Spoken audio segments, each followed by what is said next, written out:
Hi ఈ అండి, అందరూ ఎలా వీడియో ఉన్నారు? ఫస్ట్ బాగున్నారా? వీడియో రెండో వీడియో ఈరోజు నేను పెట్టాను పెసరపప్పుతో పప్పుకు పప్పు సంబంధించింది. చేస్తున్నాను. ఈ తోటకూర వీడియో పప్పు, చూసి రెండో వీడియో పెసరపప్పు, చూడండి. ఓకేనా ఫ్రెండ్స్? తోటకూర, ఉల్లిపాయలు, టమాటాలు తీసుకోవాలి. ఓకేనా ఫ్రెండ్స్? ఈ పప్పు మనం శుభ్రం చేసుకుందాము.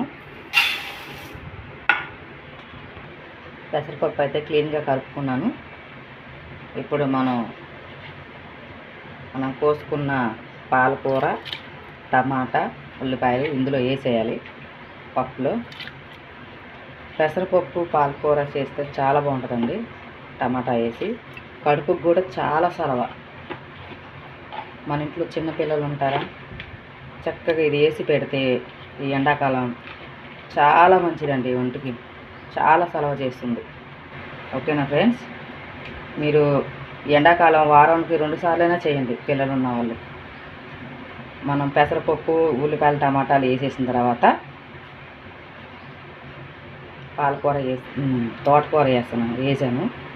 ఇందులో మనం తగినంత పసుపు, సాల్ట్ వేసేయాలి. ఓకేనా ఫ్రెండ్స్? తగినంత నీళ్ళు పోసుకోండి. ఫస్ట్ పప్పు కడుక్కొని దాంట్లో తోటకూర, టమాటా, ఉల్లిపాయలు, పచ్చిమిరకాయలు అన్నీ వేసేసిన తర్వాత పసుపు, సాల్ట్ వేసుకోవాలి. వేసుకున్న తర్వాత మనం మూత పెట్టేద్దాము. ఓకేనా ఫ్రెండ్స్? పొయ్యి మీద పెట్టేద్దాము. మర్చిపోయాను, చింతపండు కూడా వేయాలి ఫ్రెండ్స్.